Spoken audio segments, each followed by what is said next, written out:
Assalamualaikum warahmatullahi wabarakatuh. How are you today? Grade 7. Oke.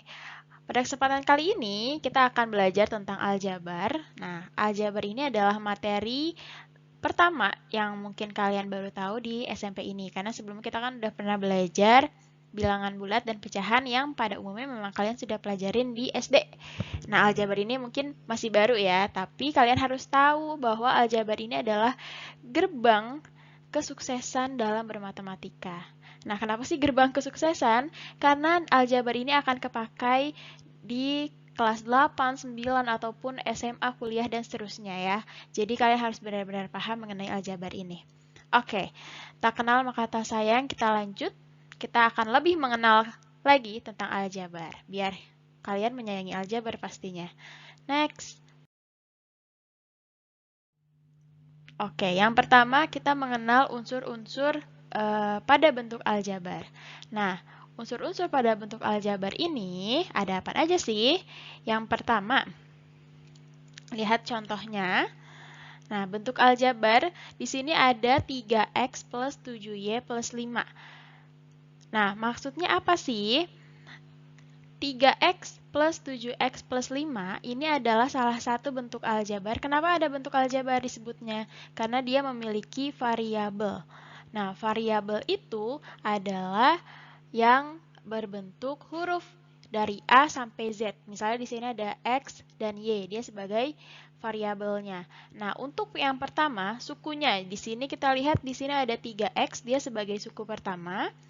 7Y sebagai suku kedua, dan 5 sebagai suku ketiga. Kenapa seperti itu? Karena dia terpisahkan oleh tanda positif maupun negatif nantinya ya. Oke, kebetulan di sini positif semua. Jadi, di sini ada 3 suku ya. Oke, 3 suku. Nah, di dalam suku-suku ini terbagi lagi tadi, misalnya bilang, ada namanya variabel, koefisien, dan juga konstanta. Nah, di dalam 3x kalian lihat ya, ada 3 dan ada x. Nah, x ini tadi sudah misalnya jelaskan bahwa x ini adalah variabel. Nah, karena dia pertama, jadi x sebagai variabel pertama, y juga variabel, tapi dia sebagai variabel yang kedua. Gitu ya. Nah, di depan variabel itu ada angka. Nah, dilihat di sini. Di depan X itu ada 3. Nah, 3 ini disebutnya adalah koefisien. Jadi, angka yang ada di depan variabel namanya ada koefisien. Kalau ditanya koefisien X berarti 3. Kalau ditanya koefisien Y berarti 7. Nah, untuk yang sendiri gimana nih yang jomblo? Iya, jomblo. Ini adalah konstanta ya. Kalau dia sendiri tidak ada variabelnya, hanya angka saja disebutnya adalah konstanta. Jadi itu adalah unsur-unsur aljabar ya. Ada variabel, koefisien, konstanta. Kemudian kalian juga tahu berapa banyak sukunya. Next.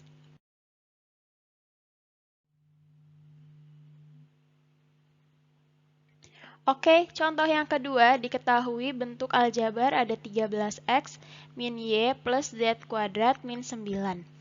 Nah, pertanyaan pertama, terdiri dari berapa suku bentuk aljabar itu? Nah, ada berapa suku nih? Yap, yang jawab 4 betul ya. Jadi dia ada 4 suku. Apaan aja tuh? Sebutkan masing-masing sukunya. Ada 13x, ada y. Nah, y ini karena depan ada minus, minusnya ikut disebutkan. Ya, jadi minus y, ada z kuadrat, dan ada minus 9. Nah, kalau kita tuliskan seperti ini. Suku pertama 13x, suku kedua min y, suku ketiga z kuadrat, suku keempat adalah minus 9. Oke, next yang C, tuliskan seluruh variabel dan konstantanya. Nah, variabel ini tadi kan adalah huruf dari A sampai Z. Berarti kalau di sini apa aja tuh? Ada X, ada Y, ada Z kuadrat. Nah, itu adalah variabelnya. Ya. Dan ada tuliskan konstantanya. Konstantanya berarti adalah minus 9. Ya, karena hanya dia yang tidak memiliki variabel. Next. Yang D, tuliskan koefisien masing-masing variabel. Nah, koefisiennya nih seperti ini. 13 karena dia di depan X, koefisien X, jadi 13 sama dengan koefisien X. Nah, kalau kalian lihat sini kok, ini kan min Y, kok tiba-tiba min 1. Nah, sebenarnya ya, untuk variabel yang di depannya tidak ada angka, ini sebenarnya ada angka 1 di sini. Cuma dia goib ya, hanya orang matematika yang bisa melihatnya. Nah, kalau kalian bisa lihat, berarti kalian orang matematika juga. Oke, next. Minus Y, jadi dia aslinya adalah minus 1Y. Ya, sama dengan Z kuadrat. Z kuadrat itu artinya adalah 1Z kuadrat. Kenapa satunya tidak ditulis? Karena di dalam variabel, kalau misalnya 1 itu kita tidak tulis, jadi langsung aja min Y. Terus 1Z kuadrat berarti jadi Z kuadrat gitu ya. Berarti koefisien dari Y adalah minus 1. Untuk koefisien dari Z kuadrat berarti adalah 1. Gitu ya, karena dia tidak ada angka, jadi dianggap 1. Lah, kalau misalnya 0 gimana, Miss? Berarti 0Y dong. Ya, berarti Y itu nggak mungkin ada. Nggak ada tuh namanya 0Y itu tidak ada. Ya, berarti dia tidak ditulis. Nah, yang ada Y doang berarti dia adalah 1Y, gitu ya. Tidak ada 0Y. Jadi, hanya satu aja yang tidak ditulis. Untuk angka 2 sampai seterusnya, itu pasti ditulis di depan variabelnya. Next. Oke, jadi ini seperti tadi misal bilang, untuk pembagian sukunya ya, suku pertama, suku kedua, 3, dan 4. Jangan lupa kalau ada minus, minusnya ikut. Ya. Next, di sini ada suku-suku sejenis. Nah, pada setiap bentuk aljabar, suku-suku sejenis adalah suku yang variabelnya sama. Maksud dari variabelnya sama di sini adalah apa? Huruf dan pangkatnya sama ya, sama persis. Jadi benar-benar kalau variabel sama, dia sama persis semua. Kalau X berarti dengan X kuadrat sama atau enggak? Dia berbeda. Kenapa? Kan dia sama-sama X. Karena pangkatnya beda. Yang ini pangkatnya 1, yang ini pangkatnya 2. Jadi beda ya, tidak sama variabelnya. Walaupun dia sama-sama X. Oke, kita lihat contohnya. Nah, di sini. Contoh yang pertama, suku-suku sejenis pada bentuk aljabar berikut ini. Yang A, kamu lihat X kuadrat plus 3X min 2X plus 1. Yang mana sukunya yang sejenis? X kuadrat adakah yang sejenis lagi? Nggak ada ya. Untuk 3X, ada yang sama-sama X? Ini ya. Nah, berarti 3X dan minus 2X. Jangan lupa minusnya ikut ditulis kalau ada minus. Nah, seperti itu ya. Jadi tulis yang A 3X dan minus 2. Yang B, apa yang sejenis?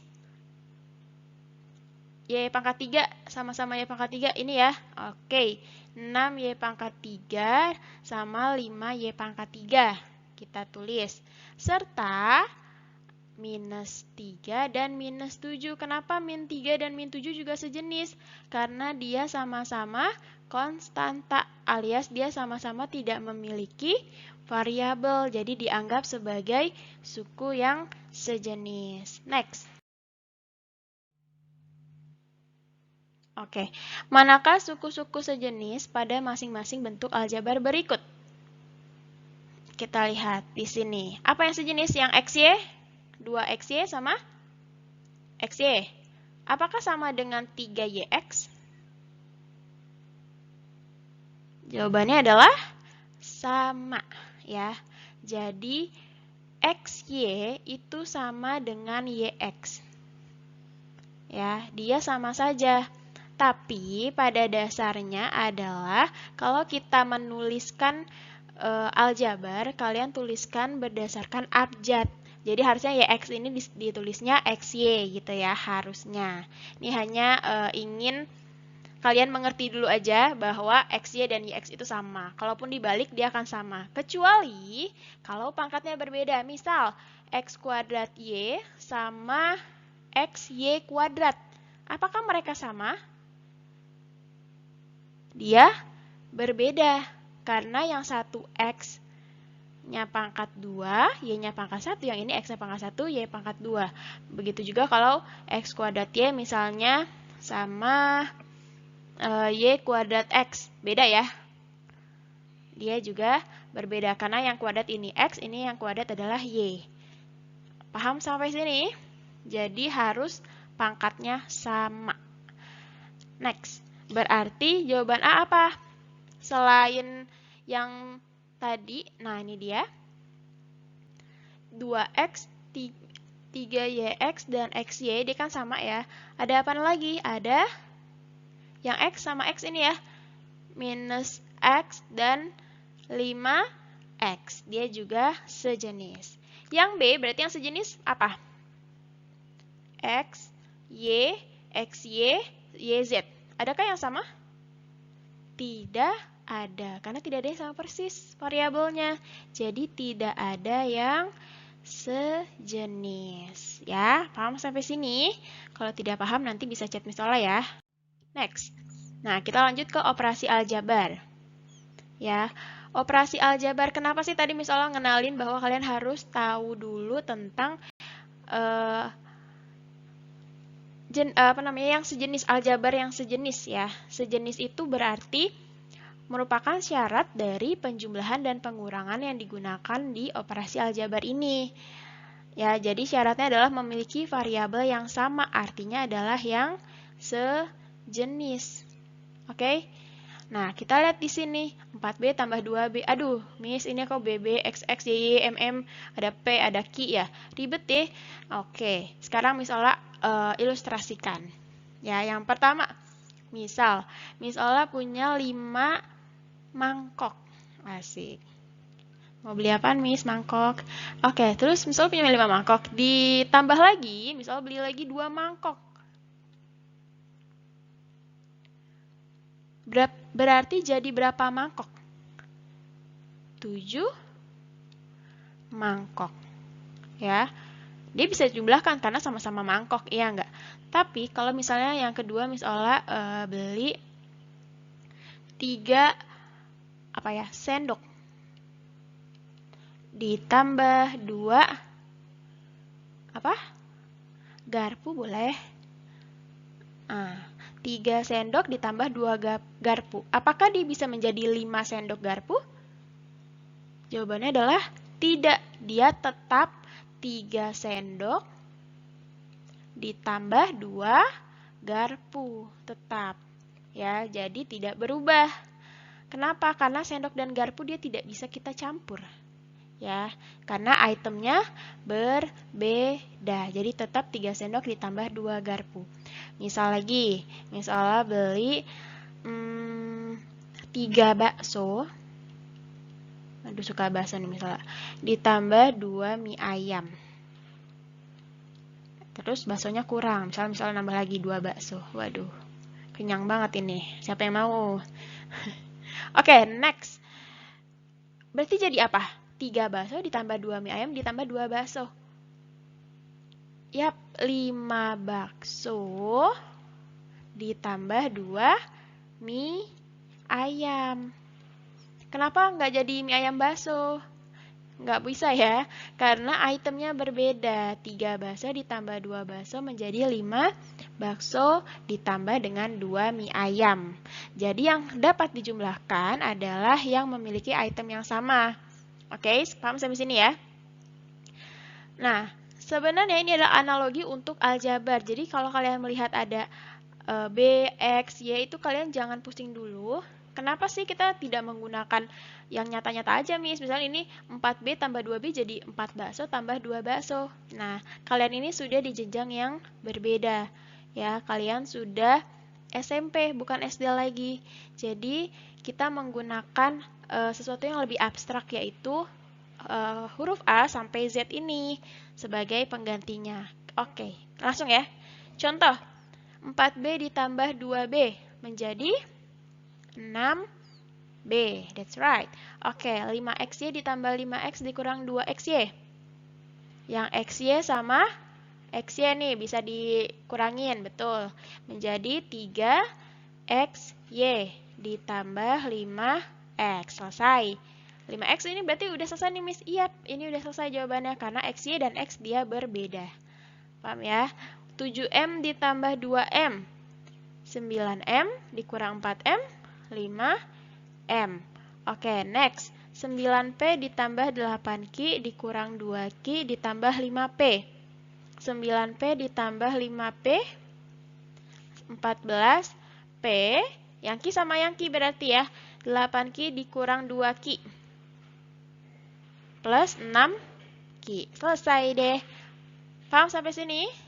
Kalau tidak paham bisa ditanya ke Miss Ola melalui WA pribadi. Next. Oke, sederhanakanlah berikut, kemudian ada juga dalam bentuk, dalam bentuk kayak gini. Aduh, apa nih, Miss, pusing nggak tuh ngelihatnya? Jangan pusing dulu, karena ini mudah loh. Lihat ya yang pertama ya. Untuk 10x kuadrat plus 3x plus 6x, apa yang sama? 3x plus 6x. Berarti bisa kita jumlahkan. Yang x kuadrat tidak bisa, jadi kita tulis lagi aja.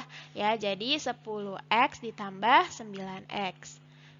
Yang kedua, yang B, apa yang sama? 4x sama minus xy. 4xy maksudnya dikurang xy. Ingat, dikurang xy ada angka goib di sini berapa? 1. Ada angka 1. Jadi 4xy dikurang 1xy berapa? 3xy. Sisanya gimana nih? X, Y sama 2. Karena dia berbeda semua, ditulis lagi aja. Jadi seperti ini.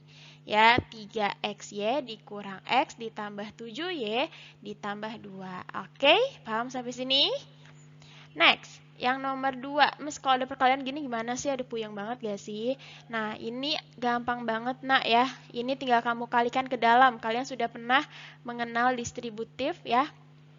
Kita kalikan. Nah, kalau kalian kenal juga ini kali pelangi, silahkan dikalikan. Ya, 2 dikali 4x menjadi 8x. 2 dikali min 3 menjadi min 6. Min 5-nya taruh aja lagi karena dia tidak masuk ke dalam kurung. Ya, jadi 8x dikurang 6 dikurang 5 jadi 8x kurang 6. Kurang 11 karena min 6 dan min 5 dia sejenis. Paham ya? Yang B, nah, untuk yang B sama. Jadi ini kita kalikan ya. Min 5 kali 2. Min 10. Min 10Y maksudnya. Min 5 dikali 6. Min 30. 2 per 3 dikali 6X. Plus 4X. Dari mana nih, Miss? Karena kalian kalikan ya. 2 per 3 dikalikan 6X. 6 dibagi 3. 2 kali 2, 4x gitu ya. Nah, untuk yang 2 per 3 dikali minus 12y juga sama, jadi minus 8y. Nah, yang sama, yang sejenis kita jumlahkan ya. Yang sama adalah ini nih. Nah, min 10y, min 8y, dia menjadi minus 18y. Plus 4x minus 30. Nah, kenapa, Miss, kok 30 ditaruh belakang? Karena 30 adalah konstanta, dia tidak memiliki variabel. Jadi kita biasakan untuk taruh di belakang. Tapi kalau misalnya dia jadi minus 18y min 30 plus 4x, benar nggak? Benar. Cuma untuk penulisannya kita taruh aja di belakang. Jadi minus 18y plus 4x min 30. Gitu ya. Oke, next. Kelihatan gak sih? Kelihatan ya. Nah, ini adalah soal latihan halaman 123, nomor 1 dan nomor 3. Ya, ini ada di buku kalian. Kalau kalian tidak sempat melihat bukunya, kalian bisa lihat aja di sini, ya. Bisa dipelajarin di sini. Kalian coba kerjakan nomor 1. Nah, nomor 1 ini tidak kalian hitung, hanya diminta untuk tentukan banyak suku dan juga suku-suku yang sejenis, ya, disebutin. Nah, yang nomor 3, kalian diminta untuk menyederhanakan bentuk aljabar berikut. Artinya, kalian diminta untuk menghitung, ya, mana yang sejenis untuk dijumlahkan atau dikurangkan sesuai dengan instruksinya. Sampai sini, ada pertanyaan? Kalau ada pertanyaan, berarti langsung aja japri Miss Ola ya. Oke, kalau begitu, thank you, grade 7, good luck, and see you next week. Insya Allah minggu depan kita ketemu lagi untuk pembahasan soalnya ya. Dan sekaligus menanyakan apa ada yang tidak dimengerti. Oke, thank you. Wassalamualaikum warahmatullahi wabarakatuh.